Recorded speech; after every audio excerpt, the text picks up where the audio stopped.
Titanic जहाज का रहस्य। 100 साल से भी ज्यादा का समय बीत चुका है और जख्म अभी ताजा है। इतने गहरे घाव देकर गई टाइटैनिक कि वो घटना आज भी हमारे ज़हन से जाने का नाम नहीं लेती। दोस्तों, हम बात कर रहे हैं उस टाइटैनिक जहाज की जो अपने समय का सबसे बड़ा जहाज था, जो 15 अगस्त 1912 को समुद्र की असीम गहराइयों में डूब गया। ये ऐसी दुखद घटना थी जिसने लोगों की रूह कंपा दी थी। आरएमएस टाइटैनिक कोई मामूली जहाज नहीं था, ये अपने जमाने का सबसे विशाल जहाज था। समय था 19th सेंचुरी का, जब लोगों में एक से बढ़कर एक जहाज बनाने की होड़ लगी थी। उस समय एक बहुत ही शानदार जहाज का उदय हुआ जिसे बनाया ब्रिटिश सरकार ने, जो किसी महल से कम नहीं दिखता था। दोस्तों, आपको बता दें, इस जहाज को डूबे 1 सदी से ज्यादा का समय हो चुका है। ब्रिटेन से न्यूयॉर्क सिटी के लिए निकला टाइटैनिक जहाज अपनी मनहूस यात्रा के समय एक आइसबर्ग से टकराकर उत्तरी अटलांटिक में डूब गया। आपको बता दें, यहां ज्यादातर यात्रियों की मौत डूबने से कम और यहां के ठंडे पानी से ज्यादा हुई। कहते हैं जहां टाइटैनिक जहाज डूबा वहां का पानी बहुत ज्यादा ठंडा था, जिससे लोगों की मौत हो गई। दोस्तों, इस जहाज को बनाने का काम British shipping company white star line को सौंपा गया था, जिसके बाद टाइटैनिक जहाज का निर्माण कार्य 31 मार्च 1909 को शुरू किया गया। आखिरकार 3 साल की कड़ी मेहनत ने एक बहुत ही खूबसूरत और विशाल से दिखने वाले जहाज को बनाकर तैयार कर दिया। दोस्तों, ये जहाज जितना बाहर से खूबसूरत दिखता था, उससे कहीं ज्यादा अंदर से था। उसमें कई apartment, luxurious room, swimming pool, restaurant, gym और लाइब्रेरी भी थी। उस समय इस जहाज को बनाने में जो खर्चा आया था वो करीब $7.5 मिलियन था, जो लगभग 14 अरब रुपए बैठता है। दोस्तों, कहा जाता है कि जहाज बनाने वाले कंपनी ने दावा किया था कि टाइटैनिक जहाज अनसिंकेबल है, यानी कभी ना डूबने वाला। टाइटैनिक जहाज की पहली यात्रा को कोई भी व्यक्ति मिस नहीं करना चाहता था, इसलिए इस जहाज में एक से बढ़कर एक लोगों ने टिकट बुक किया। इस जहाज में बड़े बड़े बिजनेसमैन और बड़ी बड़ी हस्तियां मौजूद थी। 2 अप्रैल 1912 को जहाज बनकर तैयार हो चुका था। अब बारी थी तो सिर्फ उस यात्रा की जो शायद कभी ना रुकने वाली थी। लोगों ने खुशी खुशी इस जहाज में एंट्री की। वे लोग इस बात से अनजान थे कि उनकी ये रोमांचित यात्रा, जिसकी वो कल्पना कर रहे हैं, वो बहुत ही भयानक होने वाली है। पर कुदरत जो चाहती है वही होता है, इसमें कोई क्या कर सकता है। 10 अप्रैल 1912 को टाइटैनिक की पहली यात्रा शुरू होती है और टाइटैनिक ब्रिटेन से न्यूयॉर्क के लिए निकल पड़ता है। उस समय इस जहाज पर लगभग 900 लोग सवार थे। जहाज को आगे भी रुककर यात्रियों को लेना था, इसलिए जहाज आगे बढ़ता गया और यात्रियों को लेता गया। उस समय टाइटैनिक की स्पीड काफी तेज थी। जहाज 42 किलोमीटर प्रति घंटे की रफ्तार से दौड़ रहा था। कुल मिलाकर 2200 के करीब यात्री टाइटैनिक पर सवार थे। 12 अप्रैल 1912 को जब टाइटैनिक अटलांटिक से गुजर रहा था, तब अटलांटिक ओशन में बहुत बड़े बड़े आइसबर्ग मौजूद होने की वार्निंग उसके आसपास से गुजरने वाले दूसरे जहाजों के जरिए टाइटैनिक को दी जाती है। टाइटैनिक के कैप्टन इन डेंजर अलार्म को सुनने के बाद अपनी दिशा को 2 बार बदलते हैं, मगर अपनी स्पीड को कम नहीं करते। आगे बढ़ते हुए इस जहाज के कैप्टन जहाज बनाने वाले कंपनी के चेयरमैन से संपर्क करते हैं और इस आइसबर्ग के बारे में बताते हैं, लेकिन चेयरमैन कैप्टन से यह कहकर स्पीड उतनी ही रखने को कहते हैं कि हमें यह साबित करना है कि ये जहाज दुनिया में सबसे बड़ा और सबसे तेज चलने वाला जहाज है।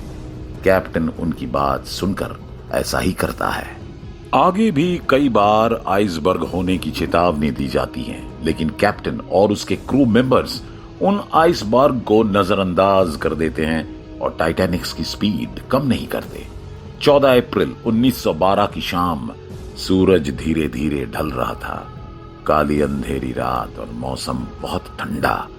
चांद भी छुपा हुआ था। कैप्टन स्मिथ को इस बात की चिंता थी कि कहीं कुछ अनहोनी ना हो जाए। उन्होंने अपने 2 क्रू मेंबर्स को जहाज की सुरक्षा के लिए जहाज के सबसे टॉप के क्रोज नेस्ट पर भेज दिया, ताकि किसी भी खतरे की जानकारी वो पहले ही दे सके। लेकिन किस्मत को तो कुछ और ही मंजूर था। रात को 11:49 हो रहे थे कि क्रोज नेस्ट पर तैनात इन दोनों क्रू मेंबर्स में से एक को सामने कुछ नजर आया। आसमान में चांद ना दिखने की वजह से वो ठीक से समझ नहीं पा रहे थे कि आखिर वो क्या है। अचानक जब टाइटैनिक बहुत करीब आता है, तब क्रू मेंबर जोर जोर से घंटा बजाने लगते हैं और कॉल करके कैप्टन को जानकारी देता है कि जहाज के एकदम सामने आइसबर्ग की बहुत बड़ी चट्टान है। अफरा तफरी में सभी ऑफिसर जहाज को मोड़ने की कोशिश करते हैं, लेकिन जहाज की स्पीड ज्यादा होने के कारण वो जहाज को उस आइसबर्ग से टकराने से रोक नहीं पाते। टाइटैनिक जहाज उस बड़े से आइसबर्ग से टकराता हुआ तेजी से आगे बढ़ता है, जिससे जहाज के निचले हिस्से में कई होल हो जाते हैं। जहाज की स्पीड भी ज्यादा होने की वजह से ये आइसबर्ग से घसीटता हुआ आगे चला जाता है। आइसबर्ग से हुई ये टक्कर इतनी तेज थी कि लोगों को बहुत जोर का झटका लगा।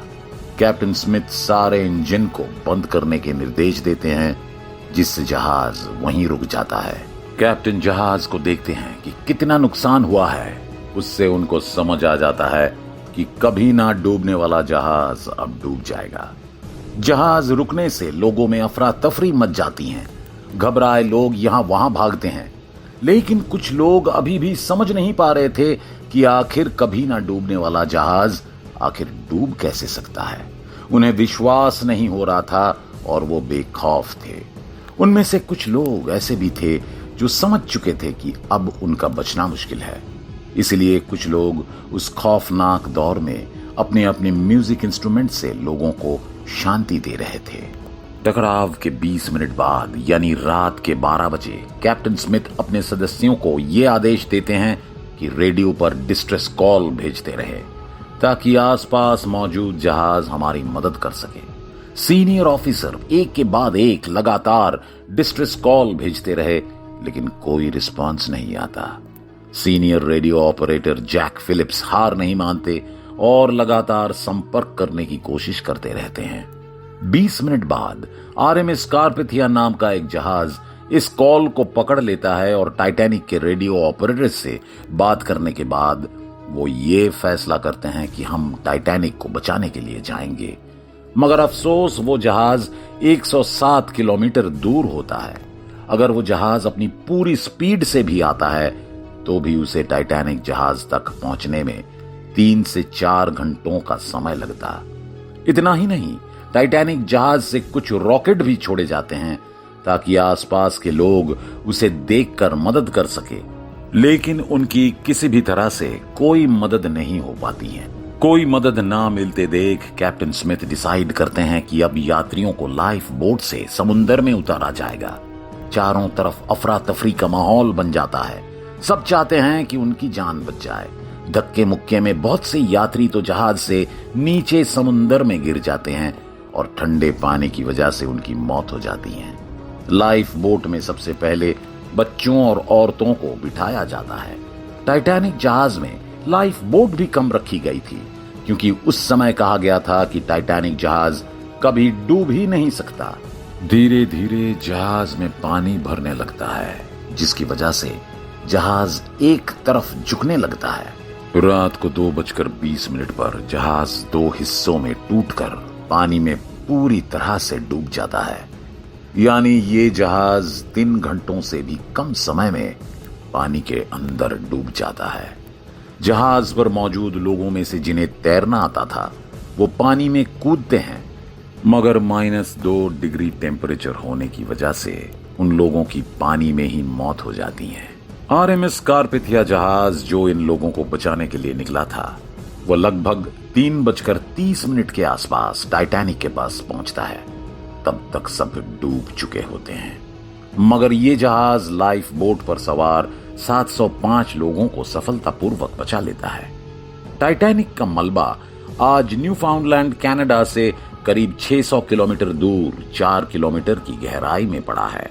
टाइटैनिक जहाज का मलबा कुछ सालों में पूरी तरह से डिस्ट्रॉय हो जाएगा, लेकिन लोगों के मन में इसे देखने का रोमांच हमेशा बना रहता है। टाइटैनिक जहाज के डूबने की ये जगह लोगों के लिए टूरिस्ट प्लेस बन चुका है। 18 जून 2023 को भी टाइटैनिक नाम की एक सबमरीन टाइटैनिक जहाज को देखने गई थी, जिसमें 5 लोग सवार थे।